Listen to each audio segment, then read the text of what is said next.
Hey everybody, welcome back to my channel. This is WireDogSec, back with another video for you guys. Hope you all have an awesome day today. Today's video, we are in TryHackMe. This is SOC Level 1 Learning Path, Cyber Threat Intelligence Module, and this is the Yara room. Learn the applications and language that is Yara for everything threat intelligence, forensics, and threat hunting. Hopefully, you're all having an awesome day today and ready to learn something. Let's go ahead and dive into it.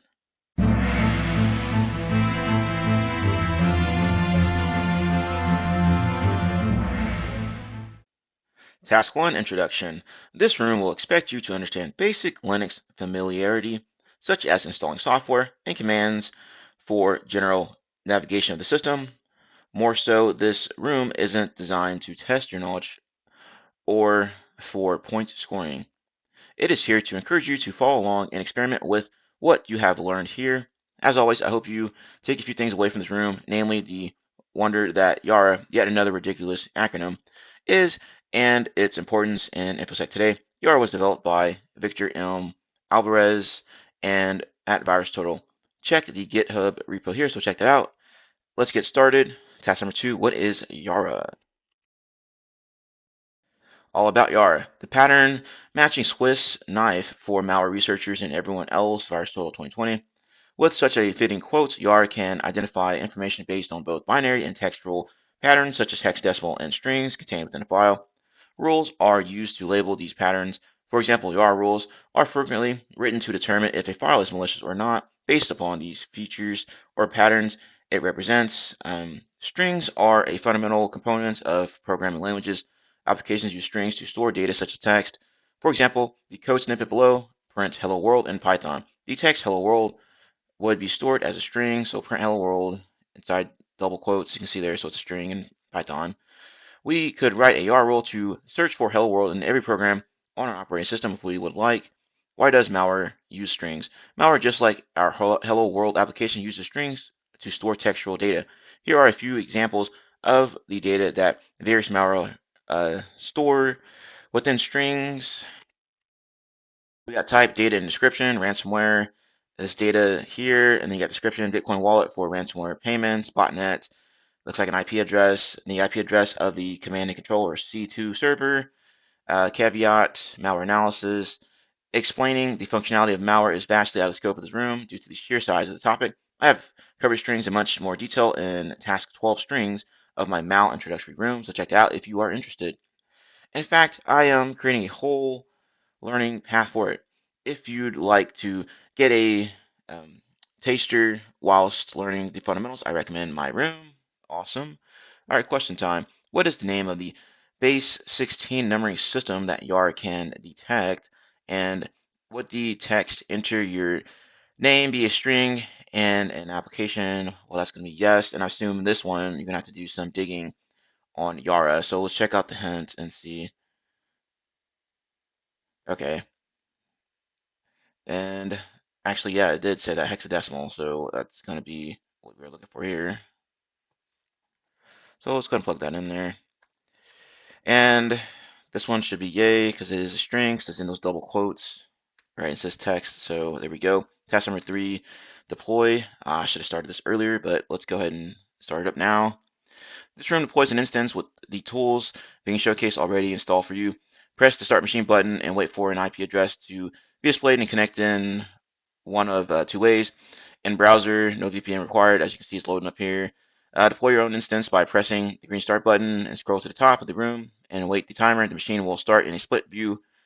In case the VM is not visible, use the blue show split screen. So it should look like something like this as soon as it loads up. Using SSH, TryHackMe VPN required. You must be connected to the TryHackMe VPN, blah, blah, blah. So if you plan on using the open VPN functionality of TryHackMe, go ahead and follow these rules here or this information here. I'm going to use the VM as you can see there. So as soon as this finishes started up, we'll continue to task number 4. Hey everybody, welcome back to my channel. Be sure to hit the like button, comment, and subscribe. Once you subscribe, be sure to hit that notification bell. All right, so you know every time I post a new video. As you can see here, most people that view my videos, view my channel, are not subscribed. Now, if you do subscribe, it will help me get into the YouTube algorithm so that we can continue to grow our glorious community here. As always, thank you all for taking the time to watch. Have a nice day and enjoy the video. Task 4, Introduction to Yara Rules. Your first Yara rule. The proprietary language that Yara uses for rules is fairly trivial to pick up, but hard to master. This is because your rule is only as effective as your understanding of the patterns you want to search for. Using a Yara rule is simple. Every Yara command requires two arguments to be valid. These are number one, the rule file we create, number two, name of file, directory, or process ID to use the rule for. Every rule must have a name and condition. For example, if we wanted to use myrule.yar on directory some directory, we would use the following command. So yara myrule.yar, running that against some directory. Note that .yar is the standard file extension for all Yara rules. We'll make one of the most basic rules you can make below.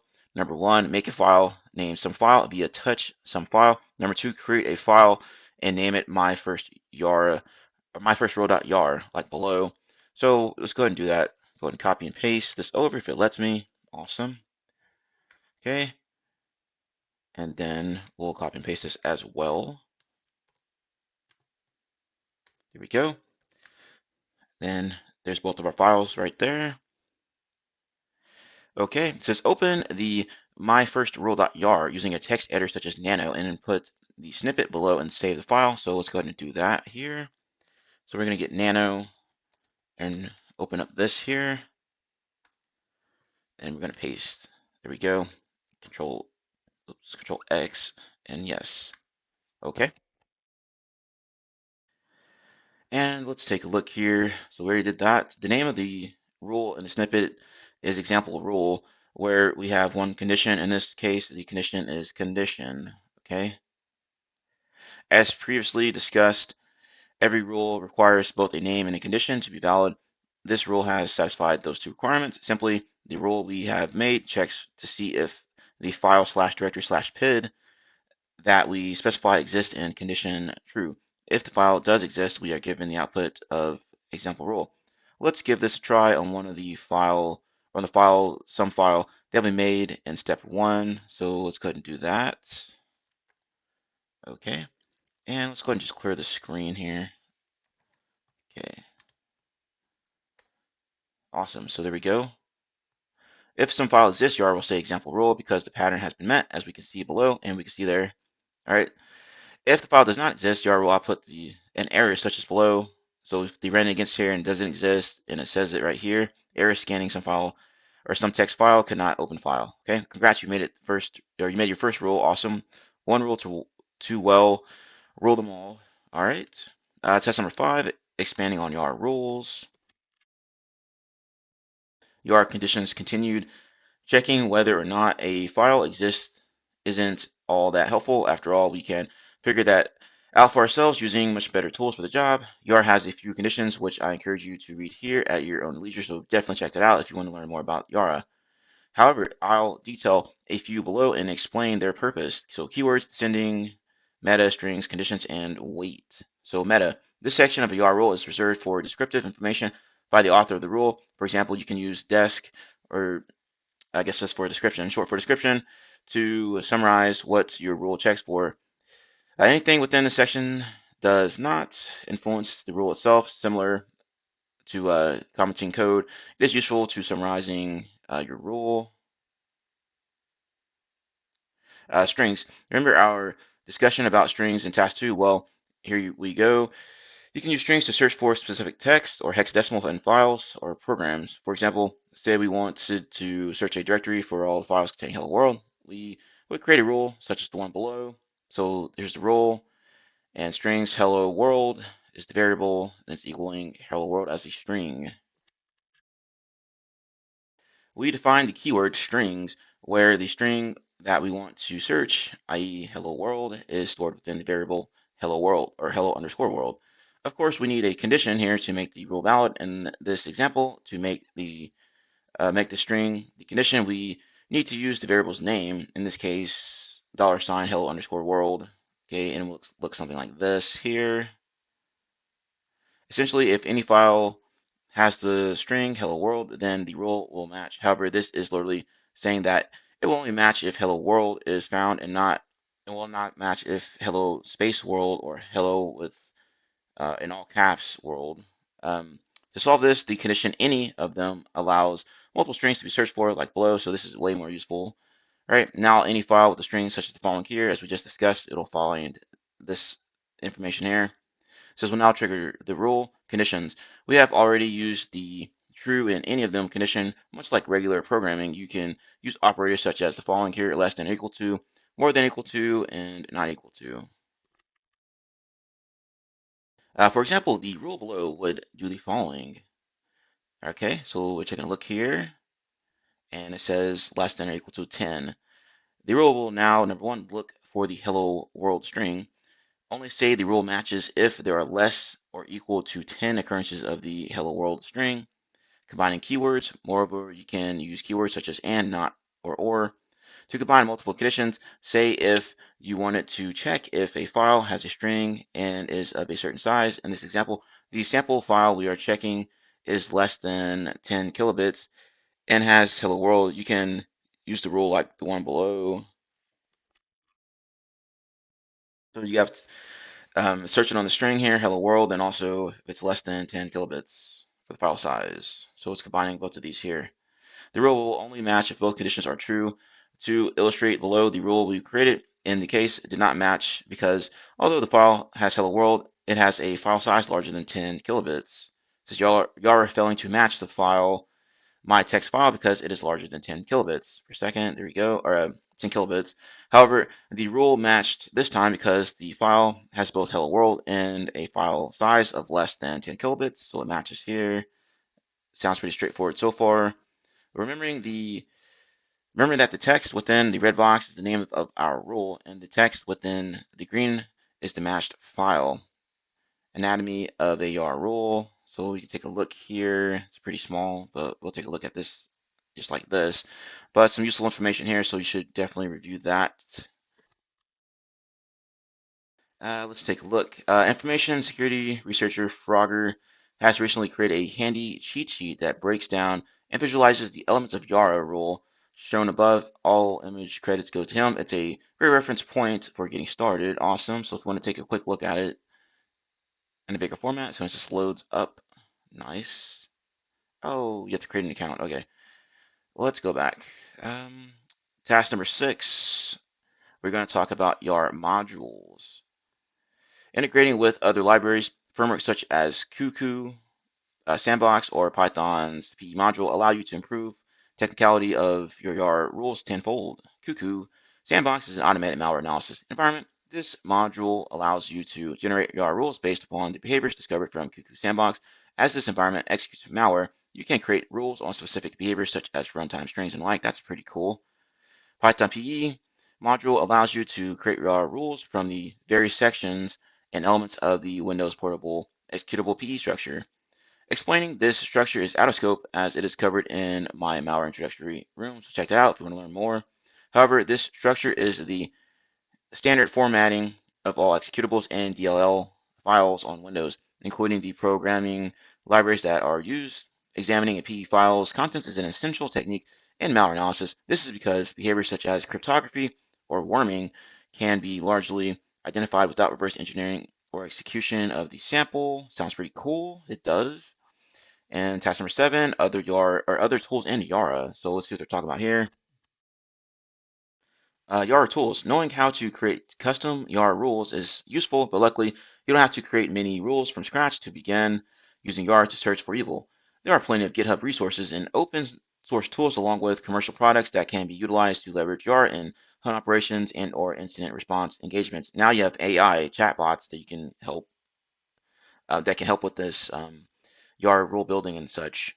Loki. What not who is Loki. Loki is a free open source IOC indicators to compromise scanner created by Florian Roth. Definitely follow him on social media if you're not already. He has some awesome stuff out there. Based on the GitHub page, detection is based on 4 methods. Number 1, file name IOC check. Number 2, Yara rule check. We are here. 3, hash check. 4, C2 back connect check. There are additional checks that Loki can be used for. For a full rundown, please reference the GitHub README. Loki can be used on both Windows and Linux systems and can be downloaded here. Please note that you are not expected to use this tool in this room, but if you wanted to, here's an example of what the information would look like if you were to use this tool. Thor, superhero named programs for a superhero blue teamer. Thor Lite is Florian's newest multi-platform IOC and Yara scanner. There are precompiled versions for Windows, Linux, and Mac OS. A nice feature with Thor Lite is its scan throttling to limit exhausting CPU resources. For more information and/or to download the binary, start here. You need to subscribe to their mailing list to obtain a copy of the binary. Note that Thor is geared towards corporate customers. Thor Lite is the free version. Please note that you are not expected to use this tool in this room. So if you want to use Thor, this is what it would look like here. So definitely should check that out. Fenrir, naming convention is still mythical themed. He really likes Norse mythology. Um, this is the third tool created by Neo23X04 and Roth. You guessed it. The previous two are named above. The updated version was created to address the issue from its predecessors where requirements must be met for them to function. Fenrir is a bash script. It will run on any system capable of running bash, nowadays even Windows. Okay, once again, not expect to use this tool, but this is what it would look like if you were to use it. And Yaya, yet another Yara automation. Yaya was created by the EFF, which is the Electronic Frontier Foundation, and released in September 2020. Based on their website, Yaya is a new open source tool to help researchers manage multiple Yara rule repositories. Yaya starts by importing a set of high quality Yara rules and then lets researchers add their own rules, disable specific rules, and run scans of files. Note, currently Yaya only runs on Linux systems. So running Yaya, and it will look something like this here. Okay, and the next section we will examine Loki further. Cool tools. I'm ready to use one of them. Awesome. Task number 8, using Loki and its Yara rule set. Using Loki. As a security analyst, you may need to research various threat intelligence reports, blogs, postings, etc., and gather information on the latest tactics and techniques used in the wild, past or present. Typically in these readings, IOCs, hashes, IP addresses, domain names, etc., will be shared so rules can be created to detect these threats in your environment, along with Yara rules. On the flip side, you might find yourself in a situation where you've encountered something unknown that your security stack of tools can't or didn't detect. Using tools such as Loki, you will need to add your own rules based on the threat intelligence gathers or findings from an incident response engagement forensics. As mentioned before, Loki already has a set of our rules that we can benefit from and start scanning for evil on the endpoint straight away. Loki is located in the tools directory, so let's go ahead and navigate there. CD into tools, ls. There we go. Navigate to Loki directory. So let's do that. Loki ls again. There we go. Just run this here. Python loki.py-h. I'm assuming that's for help. And let's clear this out so we get some more space in here. There we go. And let's go back up. There we go. To see what options are available, if you're running Loki on your own system, the first command you should run is --update. This will add the signature-base directory, which Loki uses to scan for known evil. This command was already executed within the attached VM. Okay, and it looks like we need to navigate to that directory. And let's go ahead and clear all this stuff out. ls, and then let's cd into signature base, ls, there we go. And then we need to cd into Yara for the next step. And there's a lot of stuff in there. Okay. Feel free to inspect the different Yara files used by Loki to get an idea of what these rules will hunt for. So go ahead and check these rules out. If you haven't already, I'm assuming you can just use something like, let's just do a cat on one of these here, just a random one. Okay. Okay, yeah, there we go. All right, so let's go ahead and clear all this out again. Get ready for the next step. To run Loki, you can use the following command. Note that I am calling Loki from within the file one directory. So they're using Python. They're going back to tools Loki and then loki.py-p and then the dot.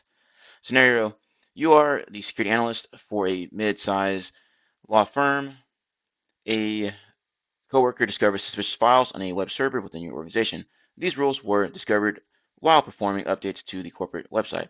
The files have been copied to your machine for analysis. The files are located in the suspicious-files directory. Use Loki to answer the following questions. So, as usual, pause the video, take a look at these questions yourself, then come back to the video, and we will continue on. Okay, so let's go ahead and scan file 1. says, does Loki detect this file as suspicious, malicious, or benign? I have my syntax commands ready to go, so I'm gonna hit enter, and it's gonna run. Should take a few seconds to finish. There we go. All right, so let's go ahead and review this file here, and we check out the result here. It says suspicious objects detected, so let's go ahead and go with that. Suspicious. What Yara rule did it match on? So if we take a look at this output again, we can see the reason here. Reason one says Yara rule match web shell. It says Metasloft.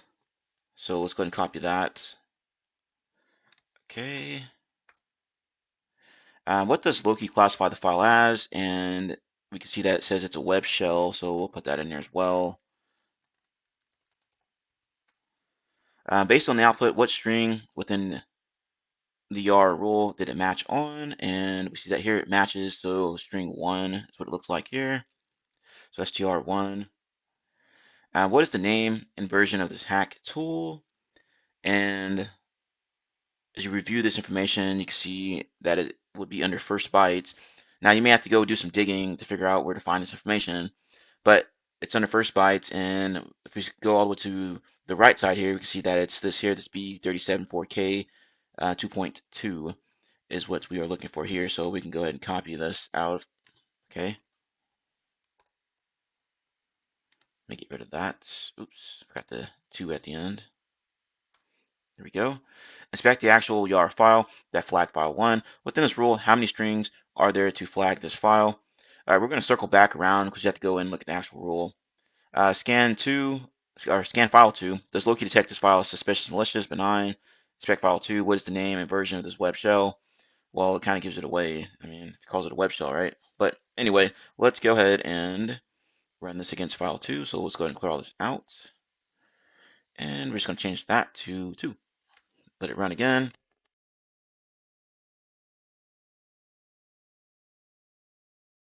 Okay, let's see here. It says it finished running. It says system appears to be clean. All right, well, that's going to flag it as benign. So let's see here. What's the name and version of this web shell? Okay, now we need to look at the actual file here, which is supposed to be index.php, but this is a 1 instead of an I. And I'm also in the file2 directory. So make sure you're there and then you're looking at this file within Nano or something similar. So let's go ahead and open it up, and right at the top here, you can see that it's called this up here.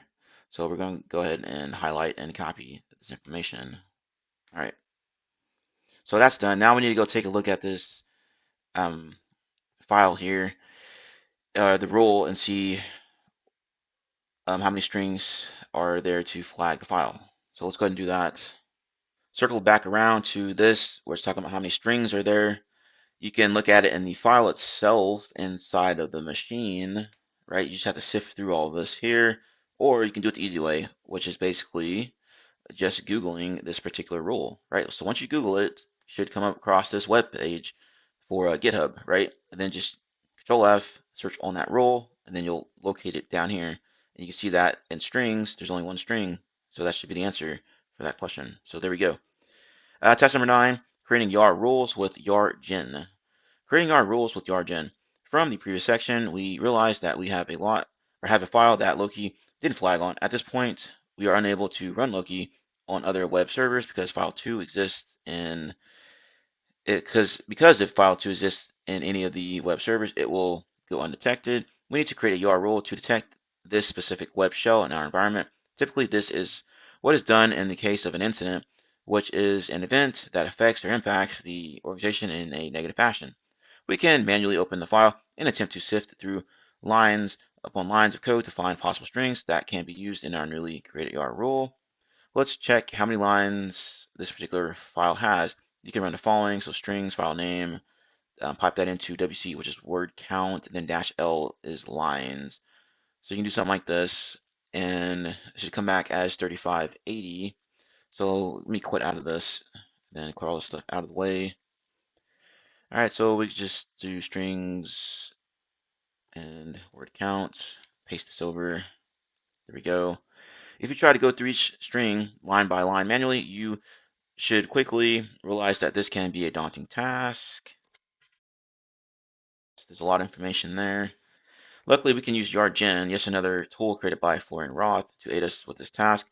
What is YARGen? YARGen is a generator for Yara rules. From the README, the main principle is the creation of Yara rules from strings found in malware files, while removing all strings that also appear in goodware files. Therefore, YARGen includes a big goodware strings and opcode database as zip archives that have to be extracted for the first use. Navigate to YARGen directory, which is within the tools. If you are running YARGen on your own system, you will need to update it first by running the following command. So Python 3 yargen.py --update. This will update the good opcodes and good strings databases from the online repository. This update will take a few minutes. Once it has been updated successfully, you'll see the following message at the end of the output. So it looks something like this if you are updating that. To use yargen to generate a Yara rule for file 2, you can run the following command. So Python 3 yargen.py .m, where the directory is, exclude good -o, etc., etc., etc. So let's just go ahead and copy all this over. Now, make sure you are in the correct directory when you run this, wherever your yargen.py is. Otherwise, it's not going to work, obviously, because it can't find the file. So let's go ahead and continue on. It says a brief explanation of the parameters above. -m is the path to the files you want to generate rules for. -- exclude good, force to exclude all goodware strings. These are strings found in legitimate software and can increase false positives. -o, location and name. You're going to output the Yara rule. If all is well, you should see the following output. So let's go ahead and run it. There we go. Generally, you would examine the R rule and remove any strings that you feel might generate false positives. For this exercise, we will leave the generated R rule as is and test to see if your will flag file 2 or no. Note, another tool created to assist with this is called Yara Analyzer. You guessed it, created by Florian Roth. We will not examine that tool in this room, but you should read upon it. Especially if you decide to start creating your own Yara rules, so definitely check that out. Further reading, so check these out as well to dig deeper into YARGen, Yara rules, stuff like that. Question time, as usual, be sure to go through these questions yourself, then come back to the video, and then we will continue on. From within the root of the suspicious files directory, what command would you run to test Yara and your Yara rule against file 2? Well, that's going to be Yara. The name of the file of the name of the Yara file we created, and then the suspicious file. So it's going to look something like this, as we can see here. Next question says that Yara rule flag file 2. So if you want to run it like this, and it said yes, it did, as it's coming back as this. So that's going to be yay. Copy the Yara rule you created into the Loki signatures directory, and you can do it with CP, you can do it with MV, either or will work. So I'm just going to copy it into that directory, which I've already done. Okay, and then what you need to do is just run it, run Loki.py again, and it's going to go through and do its thing here. Now we can take a look at the output. It says test the Yara rule with Loki. Does it flag file 2? Yes, it does. Okay, suspicious objects detected right there. And let's take a look here. What is the name of the variable for the string that it matched on? Now you can look at this in matches right there. And it says var zepto equals, so that should be what we are looking for. So let's go ahead and copy that over. Inspect the R rule. How many strings were generated? So once again, you have to use nano to go take a look at this rule that you just used. So let's get out of this and try that out here in a second. It says one of the conditions to match on the R rule specifies file size. The file has to be less than what amount? All right, so let's take a look here and let's see here. So let's do nano file 2.yar.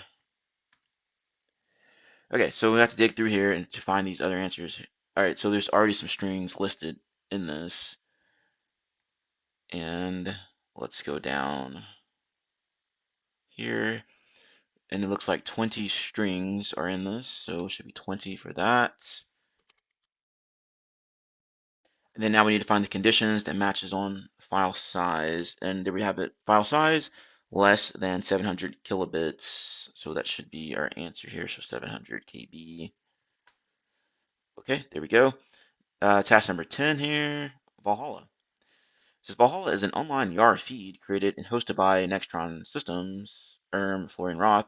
By now, you should be aware of the ridiculous amount of time and energy Florian has dedicated to creating these tools for the community. Maybe we should just have called this Florian Roth Room. Laugh out loud. Per the website, Valhalla boosts your detection capabilities with the power of thousands of handcrafted, high-quality Yara rules. From the image above, we should denote that we can conduct searches based on a keyword tag, attack technique, SHA-256, or rule name. Note, for more information on attack, please visit the MITRE room or check out my channel. Taking a look at the data provided to us, let's examine the rule in the screenshot below. So this one here. We are provided with the name of the rule, a brief description, a reference link for more information about the rule along with the rule date. Feel free to look at some of the rules to become familiar with the usefulness of Valhalla. The best way to learn the product is just by jumping right in. Picking up from our scenario at this point, you know that the two files are related, even though Loki classified the file as suspicious. You know in your gut they are malicious. Hence the reason you created a YAR rule using YARGen to detect it on other web servers. But let's further pretend that you are not code savvy. FYI, not all security professionals know how to code / script or read it. You need to conduct further research regarding these files to receive approval to eradicate these files from the network. Time to use Valhalla for some threat intelligence gathering. So once again, pause the video, answer these questions yourself, then come back to the video and we will continue on. Enter the SHA-256 hash of file 1 into Valhalla. Is this file attributed to an APT group, yay or nay? Now to do that, you can do the SHA-256 sum command and run that against both of these files because you'll need both of these hashes. So there's file 1 and then there's file 2. So go ahead and grab the hash of file 1 and then go to that Valhalla website, plug it in here, query, make sure there's no spaces at the end, hit search, and then as you read through here, you can see that it's contributed to an APT group. It says Chinese APT group. So that should be yay for that answered there. Next one says do the same for file 2. What is the name of the first YAR rule to detect file 2? So once again, I'm going to go ahead and copy and paste this over like that. And then Control V, search. And it says the first rule, right? First YAR rule to detect file 2. Okay. So looking in here, remember it was this B374K, so this should be it here for the rule name. Okay, examine the information for file 2 from VirusTotal. The Yara signature match is from what scanner?